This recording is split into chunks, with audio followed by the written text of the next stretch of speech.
श्रोताबंधु आज radio सर्वोदयर studio रे उपस्थित अच्छा भुवनेश्वर और भवानीपाटना दूरदर्शन केन्द्र अवसरप्राप्त कार्यक्रम मुख्य डॉक्टर राजीव षडंगी। डॉक्टर षडंगी जड़े शिशु कलाकार भाव में आकाशवाणी जीवन आरंभ करते। आसतु शुणा तांको सह एक विशेष आलोचना। डॉक्टर षडंगी आपण को रेडियो सर्वोदय पक्षर स्वागत जनाऊँ। नमस्कार। डॉक्टर षडंगी आपण जड़े शिशु कलाकार भाव में आकाशवाणी रे कार्य करते बोधहुए रेडियो ही एकमात्र गणमाध्यम थिला। आज जिते टीवी सोशल मीडिया पॉडकास्ट आदि बलिष्ठ गणमाध्यम सबू बाहर सेतेबेले आपण रेडियो को किपरि देखुछन्ती? प्रथम आग कहबी जे सेतले आकाशवाणी कटक वर्तमान जो नुआ कोठार अच्छी सेतले सेठी नथिला कैंटोनमेंट रोड रे सेतले स्टुअर्ट कॉलेज सामना एवं समाज ऑफिस पछपटरे मधुपुर कोठरे थिला आकाशवाणी केंद्र कटक। सेठी थिले बड़ भाई थिले नदियाबारी महांती एवं अपा थिले बीणापाणी महांती। सेमाने सेतले शिशु कलाकार खोजिया पई विभिन्न स्कूल को प्रति शनिवार रविवार जाती। मु सेतले पढ़ुथा तुलसीपुर पुलिस हाई स्कूल रे। सी स्कूल रे पिला मानू आमको सकाळ एकाठी करी पचारले जे को माने कहि परिबो गांधी को विषय कहि परिबो कि नेहरू को ऊपर कहि परिबो कि नेताजी को ऊपर कहि परिबो। आम सब कहलु कहला परे दी जण को आमको बाछिले नैकरी गले आकाशवाणी केन्द्र को 8टा बेले से शिशु संसार जाऊ थाए सीधा सड़क प्रसारित होता है। तो आम कहला गोटे मझे टेबुल उपर गोटे 25 पावर आलुओ जलू थाए। आम कही चलू कहले गांधी उपर कह मो सांगटी जीतला से नेता सुभाष बोस को कहला। तापर आम कहलु ये रेकर्डिंग केतल ना ये गला लोक शुणिले भारी खुशी हलु जे केतले गला ये तो खाली गोटे माइक्रोफोन टंगा होता आलुओ जलुची एतिकी से कौन पड़ेगा लोक शुणिले। तापर घरे आसी शुणिलु जे ना समस्त रेडियो शुणी भल लगी। सेठू जीवन आरंभ होता 1964 मसीह मत मात्र 6 वर्ष। तापर विभिन्न विभाग में कम कर शिशु संसार तापर किशोर संसार गोटे लगे मो से आमको मिलूला बहुत कम पैसा टंके 25 पैसा 2 टंका 50 पैसा से पुणी आम आनीपारूनी बापा कि गार्डियन जाकि आने अकाउंट को पैसा जीव। तापर किशोर संसार कलु तापर युववाणी कलु तापर निर्देशक कहले जे नहीं तुम्हें हिंदी तो भल कही पार्छ हिंदी पास कर परिचय पास कर राधानाथ पंडित हिंदी शिक्षा कार्यक्रम कर हिंदी शिक्षा कार्यक्रम भी कली। तापर विभिन्न विभाग कृषि विभाग नारी महल कि अन्य विभाग जो था पढ़िया थाए आर्टिस्ट आसी न था स्क्रिप्ट पठे दी था से गुड़ा पढ़िया पड़े। मु थर वीणा देवी को पचारे मुझे मैडम आम केमी नारी महल पढ़ू ना अरे गप पढ़ाटे कौन अच्छी जी के पढ़ला बेटे नारी मान कार्यक्रम जाऊँगी किंतु एमती ना खाली पुरुष पढ़ी पारे एमती कौटी लिखाई तेणु समस्ते भाग नहीं पारे तुम माँ भाई भाई भाई मैंने गोटे घर एकाठी रोचु ना ना। तेणु से आरंभ होता आम से पैसा गाटा आम मूल लक्ष्य नाला जे कार्यक्रम भाग नबू एवं निजर एक्सपीरियंस अभिज्ञता बढ़ो सेटा आम मुख्य और शुणिक लोक मैंने जो मतामत दूसरे से सबुठ बड़ आनंद था। आकाशवाणी छड़ा अन्य कौन मध्यम नाला लोक पाखे जो थे से निजर मनोरंजन करें। प्राय समस्त घर रेडियो थिला एवं सकाळू संध्या राति पर्यंत 11टा बंद है पर्यंत रेडियो बाजू थाए। से इलेक्ट्रिक नाला बैटेरी बाजुला बहुत रेडियो बाजुला बैटेरी रे तथापि लोक आग्रह नहीं शुणुले कहीं आउ कौन मनोरंजन मध्यम नाला खबर कागजर पृष्ठा छड़ा। बढ़िया आपणकर खूब सुंदर अभिज्ञता अच्छी शिशु कलाकार भाव में। परवर्ती समय पर दूरदर्शन कार्यक्रम मुख्य भाव में आपण कार्य कर अवसर नहीं तेबे दूरदर्शन और आज प्राइवेट टीवी चैनल मध्य कौन अंतर रही? मु प्रथम आगे कहीदिए जे भारत में जो दूरदर्शन प्रथम आरंभ है 15 सेप्टेम्बर 1959 मसीह आरंभ है दिल्ली में। कलाधला चित्र देखा जाउथला एवं सीमित अंचल दिल्ली में देखा जाउथला। तापर विभिन्न राज्य में खोलला और ओडिशा रे 1974 मसीह प्रथम उपग्रह दूरदर्शन केन्द्र तुलसीपुर तालचेर कोठी आरंभ होता। गोटे छोटिया टीण घरे प्रथम आरंभ होता। तापर स्टूडियो है एठू कार्यक्रम तैयारी पाटना रायपुर एवं विभिन्न आंचलिक केन्द्र पे कार्यक्रम प्रस्तुत हो पठा जाउथला। तो मात्र 2 जण प्रोड्यूसर थिले शारदा प्रसन्न नायक और अक्षय कुमार महांती। तापर है साइड प्रोग्राम आसला सैटेलाइट इंस्टिट्यूशनल प्रोग्राम आसला। से विभिन्न अंचल को दिजापी कार्यक्रम दिजापी सुविधा न थाए। तेणु मंत्रिमंडल डिसाइड कले केवल आदिवासी बहुल अंचल कार्यक्रम प्रसारण करा जाऊ। तेणु 1974-76 मसीहा ठारू 78-79 पर्यंत ढेंकानाल संबलपुर एवं बलांगीर जिला निर्देश सभार लोक संपर्क विभाग तरफ गोटे निर्दिष्ट सेट दि जाए एवं से कार्यक्रम आम प्रस्तुत कर कटक दूरदर्शन केन्द्र प्रस्तुत करी आम कटक दूरदर्शन केन्द्र प्रस्तुत करके पठाऊँ संबलपुर संबलपुर प्रसारित होता एवं ये 3टी जिलार लोक मैंने देखिपे और से निर्दिष्ट सेट्रे से लोक टेलीविजन आसी नाला किणवाई शक्ति नाला तेणु से कहता DRS सिस्टम से लोक कार्यक्रम शुणुले कि आम तैयारी करूँ कि आम निजे शुणी पार नुँ तेणु आम सांग मानू रेकर्डिंग सुविधा ना कौन करेंगे कैमेरा भी नाला से सहज बेले बेले आम आसे संबलपुर जो थाए आसिक शुणिकी जाऊँ प्रोग्राम कि ढेंकानाल पलि आसी क्या घरे बसिक जो थाए कम्युनिटी सेक्टर गोटे जन गोटे दिए थे क्लब्रे से शुणु परवर्ती काले जो 1979 मसीहा जो कटक केन्द्र कार्यक्रम तैयारी आरंभ है पाटना एवं रायपुर पे भी प्रोग्राम कार्यक्रम तैयारी होता है एवं धीरे धीरे मोहम्मद रफिक आसिले केन्द्र निर्देशक है एवं जड़े मेघालय जड़े थे सहकारी केन्द्र ओडिया जना नाला तेणु रफिक साहब आकाशवाणी आसती शारदा बाबू आकाशवाणी आसता तेणु विशेष अभिज्ञता न था दूरदर्शन में कैमरामैन जो आसते 2 जन मात्र विपिन बराला और महंत 2 जन था कैमरामैन था जो कार्यक्रम प्रस्तुत है एवं प्रसारित है से सीमित संख्यक लोक कोणार्क टीवी से आरंभ होता है लोक टीवी किणी आरंभ करता धनी लोक मैंने कार्यक्रम शुणु था कि 1980 मसीह जो 82 मसीह एशियाड है से राजीव गांधी रंगीन चित्र एवं सबु अंचल को ट्रांसमिटर कर दिया जिले में ट्रांसमिटर तैयारी कर दिगला एवं लोक पाखे कार्यक्रम पहुँचला ता परवर्ती आप तो जानते धीरे धीरे सब आसला हम लोग आसला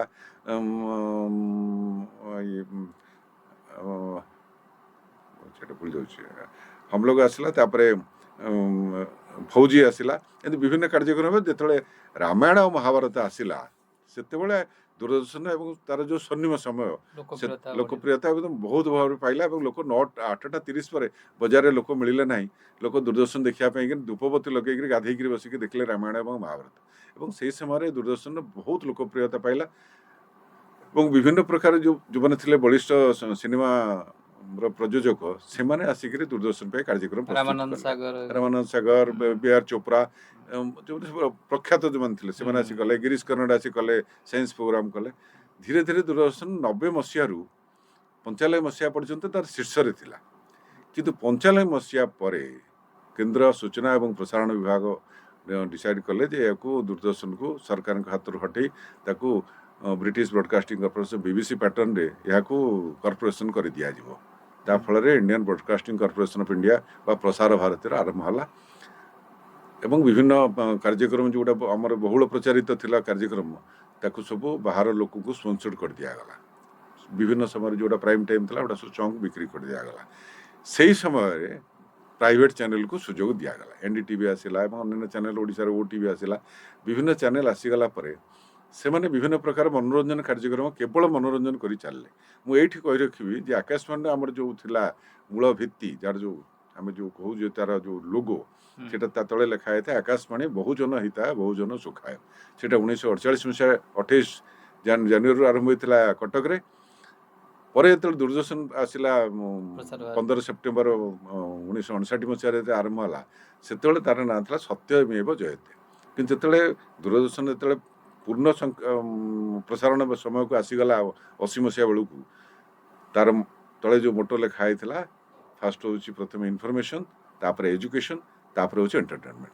तेना आम प्रथम लोक सूचना दौले से विषय सूचना दौले शिक्षा दौले पचर एंटरटेनमेंट थिला तेणु सब पचर 3टी महत् उद्देश्य थिला प्रथम शिक्षा तापर सूचना तापर मनोरंजन किंतु प्राइवेट चैनल जो आसला बेसरकारी चैनल गुड़िया जो खोलिले से केवल है मनोरंजन मनोरंजन मनोरंजन तेणु ता फल जो मानकर ज्ञान अभिज्ञता थिला से करने ता सहित जो मैंने अनभिज्ञ से आसीगले और विभिन्न प्रकार एभली कार्यक्रम कले जहाँ फल मु कहवा उचित हेनी साधारण दर्शकों को असम्मानित कला भली जहाँ फल लोक भल शिक्षा मिलवा बदल गुड़िए कुशिक्षा मिलला किंतु दूरदर्शन आज पर्यंत लोक अवश्य लोक कहते जे संख्या कमी जाइछन्ति कि दर्शक किंतु तार मान सेही अवस्था रे रखिछि। निश्चय दूरदर्शन तार निज मान बजाय रखिछि। आपण कम्युनिटी कथा कहले जो गोष्ठी बेतार केंद्र जो गोष्ठी बेतार भारत सरकार को एक नूतन पदक्षेप समाज रे यार प्रभाव कौन बोली आपण भावछन? बहुत लोक पारे कार्यक्रम पहुंची पारला विभिन्न प्रकार कार्यक्रम हला विभिन्न प्रकार लोक आसिले विभिन्न प्रकार तांकर निजर मतामत नहीं आसिले पहुंची लोक पारे किंतु ता भितरे मु कहबी जे बहुत भूल तथ्य लोक पाउ पड़ी जमती आଜ୍ଞା। जगन्नाथ विषय आमे एते प्रचार कला परे भी सुद्धा एते बही लेखा हला सुद्धा लोक एबे भी विश्वास करछन जे मंदिर जगन्नाथ मंदिर रे भोग विमला पहुंचाए तापर महाप्रसाद हुए ए प्रकार भूल धारणा भी रही जे ठाकुर को पोता जाए ए प्रकार भूल धारणा रही महाप्रसाद बाहर भी बिक्री होची तेणु जो तथ्य आम प्रथम दूरदर्शन देवा पूर्व कि आकाशवाणी देवा पूर्व तथ्यर आगे सत्यता परीक्षा करूँ लोक कहते विलम्ब दौरान कि आगे सत्यता परीक्षा करूँ से केत जन मरले से दायी से अंचल जो अच्छा जिलापाल से अंचल जो अच्छा आरक्षी अधीक्षक आम पचारू ताठू प्रथम तहसिलदार जो मैंने अच्छा से अंचल विभिन्न दायित्व रे आग बुझू जे केते जन मरीचंती प्रकृति दुर्घटना होता कि नहीं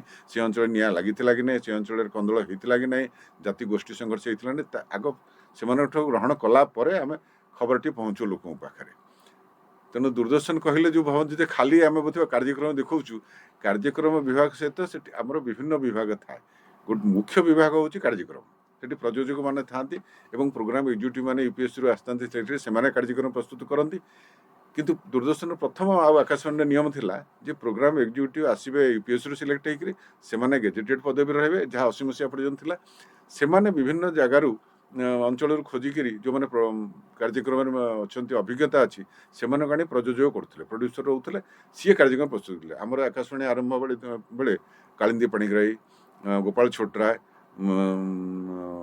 विभिन्न जो मैंने थे मुख्य से सामुएल साहू एम सब आसी कार्यक्रम प्रस्तुत करते तापर विभिन्न अंचल जो मानक ज्ञान था जो संगीत एकाडेमी पास कर आसिले एनएसडी पास कले से प्रोड्यूसर हेले जेहेतु प्रोड्यूसर संख्यार से मिलला ना प्रोग्राम एग्जीक्यूटिव मैंने निजे निजे प्रोग्राम आरंभ कले जहाँ आज पर्यंत से परंपरा चली किंतु दूरदर्शन कहले केवल कार्यक्रम तैयारी नुहे कार्यक्रम विभाग होती मुख्य ता छड़ा जो मैंने आमको वैषयिक सहायता दिखती गोटे था आम वैषयिक विभाग केमिति कार्यक्रम प्रसारित होती से थाए गोटे दर्शक अनुसंधान विभाग ता छड़ा आमर प्रशासनिक विभाग थाए किंतु मुख्य हूँ कार्यक्रम विभाग प्रयोजक मैंने जहाँ करती दूरदर्शन तार आखि हूँ कैमरामैन तार कान हूँ साउंड रिकॉर्डिस्ट तार श्रोता होती दर्शक तेणु ये दर्शक ये लोक आम नेला प्रशासनिक विभाग जो मैंने कार्यक्रम भाग नेले से पाउना दबा अन्य सरकारी कागज पत्र बुझा ए प्रशासनिक विभाग था किंतु लोकर लक्ष्य था मुख्य था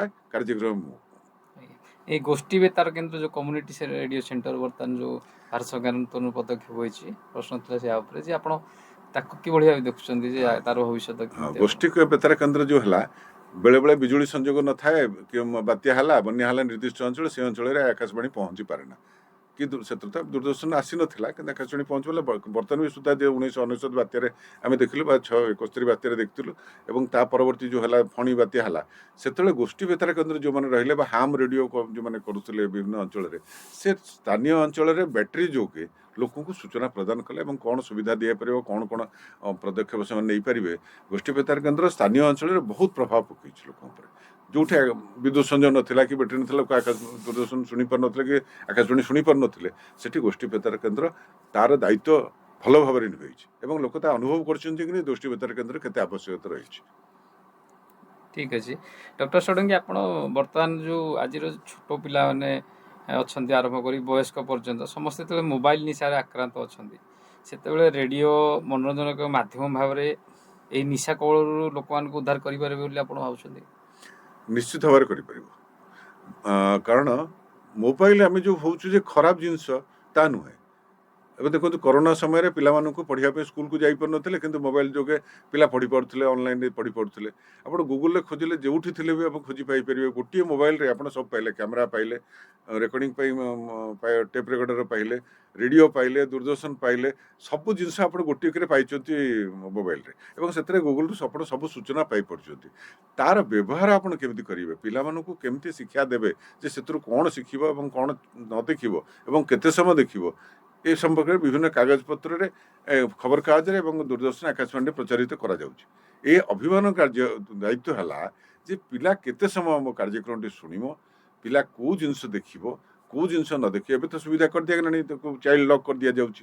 ତେଣୁ ଯେଉଁଗୁଡ଼ାକ ଜ୍ଞାନବର୍ଦ୍ଧକ, ଯେଉଁଗୁଡ଼ିକ ଜ୍ଞାନ ପାଇଁ ଆବଶ୍ୟକ, ଅବଶ୍ୟ ମୁଁ ଏଇଠି ଗୋଟେ କଥା କରିବି, ଦୂରଦର୍ଶନରେ ଗୋଟେ ଥିଲା UGC ପ୍ରୋଗ୍ରାମ ହେଉଥିଲା ଏବଂ ଶିକ୍ଷାଭିତ୍ତିକ କାର୍ଯ୍ୟକ୍ରମ ହେଉଥିଲା। ସେଥିରେ କେବଳ ଶିକ୍ଷା ସମ୍ବନ୍ଧୀୟ କାର୍ଯ୍ୟକ୍ରମ ପ୍ରସାରିତ କରାଯାଉଥିଲା।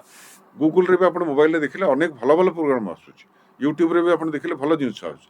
ସେଇ ଭଲ ଜିନିଷକୁ ଯଦି ଗ୍ରହଣ କରିକିରି ଆମେ ଖରାପ ଜିନିଷକୁ ଛାଡ଼ିଦେବା, ଯେମିତି ଆମେ ରାସ୍ତାରେ ଚାଲିଲା ବେଳେ ଆମେ ଭଲ ଜିନିଷ ହିଁ ଦେଖୁଛୁ ବା ଭଲ ବ୍ୟବହାର ଦେଖୁଛୁ ଏବଂ ଖରାପ ଜିନିଷ ଛାଡ଼ି ଦେଉଛୁ, ସେଇଟା ନିଜର ଏବଂ ପରିବାରର ଅଭିଜ୍ଞତା ଉପରେ ନିର୍ଭର କରେ। ରେଡ଼ିଓ ମାଧ୍ୟମରେ ମଧ୍ୟ ଆପଣମାନେ ସେ ଯେଉଁ ପିଲାମାନଙ୍କର ଯେଉଁ ଅନଲାଇନରେ ଯାହା ଆସୁଛି, ଯେଉଁ ଆପତ୍ତିଜନକ ଅଶ୍ଳୀଳ ଭିଡ଼ିଓ ରେଡ଼ିଓରେ ସେଗୁଡ଼ାକ ଆପଣଙ୍କୁ ରହିବ ନାହିଁ ବି, ସେଗୁଡ଼ାକ ହେଲେ ରେଡ଼ିଓରେ ସେ ସୁବିଧା ନାହିଁ, ନାହିଁ। କିନ୍ତୁ ଯାହା ଭଲ ଜିନିଷ ଶୁଣିବୁ ସେ ଭଲ ଜିନିଷ ଆସିବ ଏବଂ ତା ଦେହରେ ଖରାପ ଜିନିଷ ଆସିବାର ନାହିଁ। ମୋତେ ବହୁତ ଲୋକ ପଚାରନ୍ତି, ଆପଣ ତ ଏତେ ବର୍ଷ ରହିଲେ 1982 ମସିହାରୁ 2018 ପର୍ଯ୍ୟନ୍ତ ଦୂରଦର୍ଶନ ରହିଲେ, ଆପଣ କାହିଁ ଦୂରଦର୍ଶନ ଦେଖନ୍ତିନି? ମୋ ଘରେ ଦେଖନ୍ତି, ମୋ ଘରେ ଟିଭି ନାହିଁ, ମୁଁ ରେଡ଼ିଓଟି ଶୁଣେ। ମୁଁ ତାଙ୍କୁ ବୁଝାଏ ଯେ ମୁଁ ଖବରକାଗଜ ପଢ଼ିଲା ସମୟରେ ରେଡ଼ିଓଟି ଶୁଣିପାରିବି, ମୁଁ ଶୋଇକି ରେଡ଼ିଓ ଶୁଣିପାରିବି, ବଗିଚା ଭିତରେ ରେଡ଼ିଓ ଶୁଣିପାରିବି, କିନ୍ତୁ ଟିଭିଟା ଦେଖିବାକୁ ଗଲେ ମୋତେ ଆଖି ଖୋଲିବାକୁ ପଡ଼ିବ, ଗୋଟେ ଜାଗାରେ ବସିବାକୁ ପଡ଼ିବ ଏବଂ ମୋର ଏକାଗ୍ରତା ସେଠି ରହିବ ନାହିଁ। ରେଡ଼ିଓଟି ବାଜୁଥିଲେ ମୋର ସବୁଠୁ ପ୍ରିୟ ସମୟ ହେଉଛି, ଆଜି ପର୍ଯ୍ୟନ୍ତ ମୁଁ ସବୁଠି ବି କହେ ସେ କଥା, ଯେ ରାତି 10ଟାରୁ 11ଟା ପର୍ଯ୍ୟନ୍ତ ହେଉଛି ମୁଁ ବିବିଧ ଭାରତୀର ସଙ୍ଗୀତ ଭିତ୍ତିକ କାର୍ଯ୍ୟକ୍ରମ ଯେଉଁ ଦିଆଯାଏ ତାକୁ ଶୁଣେ। ତାପରେ 11ଟାରୁ 11:05 ଯେଉଁ 5 ମିନିଟ୍ର ନ୍ୟୁଜ୍ ସେତିକି ଶୁଣେ। ତେଣୁ ସେ ରେଡ଼ିଓ ମୋ ପାଇଁ ହେଉଛି ଯେଉଁ ସବୁ ଯେତେ ଆନନ୍ଦ ଦେଇଛି ଏବଂ ଯେତେ ଜ୍ଞାନ ଦେଇଛି ଅନ୍ୟ କୌଣସି ବିଭାଗ ସେତେ ଦେଇପାରିବ ନାହିଁ। ଆଉ ସବୁଠୁ ବଡ଼ କଥା ହେଉଛି ଦୂରଦର୍ଶନ ଏବଂ ଅନ୍ୟ ସାଟେଲାଇଟ୍ ଚ୍ୟାନେଲରେ ଖରାପ ଜିନିଷ ଆସିପାରେ, ଅଶ୍ଳୀଳ ତଥ୍ୟ ଆସିପାରେ, କିନ୍ତୁ ଆକାଶବାଣୀରେ ସେ ସୁଯୋଗ ନାହିଁ। ଠିକ୍। କେବଳ ଲୋକମାନେ ରେଡ଼ିଓ ସର୍ବୋଦୟ ହେଉଛି ଅନୁଗୁଳର ଏକମାତ୍ର ଗୋଷ୍ଠୀ ବେତାର କେନ୍ଦ୍ର। ଅନୁଗୁଳବାସୀଙ୍କର ଶିକ୍ଷା ହେଉ, ସୂଚନା ହେଉ, ମନୋରଞ୍ଜନ ହେଉ, ଏଇ କାର୍ଯ୍ୟକ୍ରମ ଗୁଡ଼ିକ କରିପାରୁଛି। ତେବେ ସେ ବାବଦରେ ଆପଣ ରେଡ଼ିଓ ସର୍ବୋଦୟ କିଛି ପରାମର୍ଶ ଦେବେ? ମୁଁ ଭାରି ଖୁସି ଯେ ରେଡ଼ିଓ ସର୍ବୋଦୟ ଯେଉଁ ଆମେ ଯେହେତୁ ସର୍ବୋଦୟ ସହିତ ସମ୍ପୃକ୍ତ ଆରମ୍ଭରୁ, ତେଣୁ ଭାରି ଖୁସି ଲାଗୁଛି ରେଡ଼ିଓ ସର୍ବୋଦୟ ପ୍ରଥମେ ଅନୁଗୁଳରେ ଆରମ୍ଭ ହେଇଛି ଏବଂ ଅନ୍ୟ ଜିଲ୍ଲା ଅପେକ୍ଷା ଅନୁଗୁଳ ଜିଲ୍ଲାରେ ପ୍ରଥମେ ଆରମ୍ଭ ହେଇଛି। ମୁଁ ତାଙ୍କୁ ସାଧୁବାଦ ଜଣାଉଛି ସେଥିପାଇଁ। ସର୍ବୋଦୟର ମୁଁ ଯେତେବେଳେ ପ୍ରଥମେ ବୀଣା ଦେଇ ମୋତେ ଦେଇଥିଲେ ସର୍ବୋଦୟ ସ୍ପେଶାଲ ପ୍ରୋଗ୍ରାମ କରିବା ପାଇଁ, ବିଶେଷ କାର୍ଯ୍ୟକ୍ରମ କରିବା ପାଇଁ, ସେତେବେଳେ ମୁଁ ଖୋଜିଲି କାହାକୁ ସର୍ବୋଦୟ ଡାକିବି। ଗାନ୍ଧୀବାଦୀକୁ ଡାକିଲି, ସେଟା ବୁଝେଇବୁ କେମିତି ତାକୁ। ସେଠାରେ ଯେହେତୁ ଅବଶ୍ୟ ମରିଗଲେଣି ସ୍ୱର୍ଗତ ଅବସର ବେଉରିଆ, ମୁଁ ତାଙ୍କୁ କହିଥିଲି ପ୍ରଥମେ ଆଗ ଲୋକଙ୍କୁ ଆଗ ବୁଝେଇ ଦିଅନ୍ତୁ, 30 ମିନିଟ୍ ପ୍ରୋଗ୍ରାମରୁ 5 ମିନିଟ୍ ବୁଝେଇ ଦିଅନ୍ତୁ ଯେ ସର୍ବୋଦୟ କ'ଣ। ସେ କହିଲେ ଠିକ୍ ଅଛି, ସେ ଯେ ସମସ୍ତଙ୍କର ଉଦୟ ବା ସବୁ ବର୍ଗର ଉଦୟ ହେବ ଯେଉଁଥିରେ ସେଇଟାକୁ କୁହାଯାଏ ସର୍ବୋଦୟ। ତା ଦେହରେ ଯେତେ କଥା ଅଛି, ତାର ଯେତିକି ଉନ୍ନତି ହେଇପାରେ ଯେତେ, ସେଇଟାକୁ ନେଇକି ସର୍ବୋଦୟ। ତେଣୁ ଅନୁଗୁଳରେ ଯେଉଁ ସର୍ବୋଦୟ ଆକାଶବାଣୀ କେନ୍ଦ୍ର କରାହେଇଛି ଏବଂ ଲୋକମାନଙ୍କ ପାଖରେ ଯେଉଁ ସର୍ବୋଦୟର ବାର୍ତ୍ତା ସହ ଅନ୍ୟ କାର୍ଯ୍ୟକ୍ରମ, ଶିକ୍ଷା ଏବଂ ଅନ୍ୟ ସୂଚନା ଭିତ୍ତିକ କାର୍ଯ୍ୟକ୍ରମ ପ୍ରସାରଣ କରାଯାଉଛି, ଯାହା ମୁଁ ତାଙ୍କଠୁ ଶୁଣିଲି ଯେ 40 କିଲୋମିଟର ରେଡ଼ିୟସ୍ ଭିତରେ ଲୋକଙ୍କୁ ଶୁଭୁଛି, ପ୍ରସାରିତ ହେଇପାରୁଛି, ତାହା ବହୁତ ବଡ଼ ଉପଲବ୍ଧି ଏବଂ ଅନୁଗୁଳବାସୀଙ୍କ ପାଇଁ ଏହା ଏକ ଆଶୀର୍ବାଦ। ଯେତେବେଳେ ଆପଣମାନେ ଦୂରଦର୍ଶନର ପ୍ରାକ୍ତନ କାର୍ଯ୍ୟକ୍ରମ ମୁଖ୍ୟ ଶ୍ରୀଯୁକ୍ତ ରାଜୀବ ଷଡ଼ଙ୍ଗୀଙ୍କ ସହ ଆଲୋଚନା ଶୁଣୁଥିଲେ, ବର୍ତ୍ତମାନ ଏହି ଆଲୋଚନାକୁ ଏଠାରେ ସମାପ୍ତ କରୁଛୁ। ରେଡ଼ିଓ ସର୍ବୋଦୟ ସହ ଆଲୋଚନାରେ ଅଂଶଗ୍ରହଣ କରିଥିବାରୁ ଆପଣଙ୍କୁ ବହୁତ ବହୁତ ଧନ୍ୟବାଦ।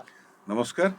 ଗୋଟିଏ କଥା ଶେଷରେ କହିବି, ଯେମିତି ଆକାଶବାଣୀ ସର୍ବୋଦୟ ଆରମ୍ଭ ହେଇଛି ବା ବେତାର କେନ୍ଦ୍ର ସର୍ବୋଦୟ ଆରମ୍ଭ ହେଇଛି ଅନୁଗୁଳରେ, ଏହା 30ଟି ଜିଲ୍ଲାକୁ ବ୍ୟାପୁ।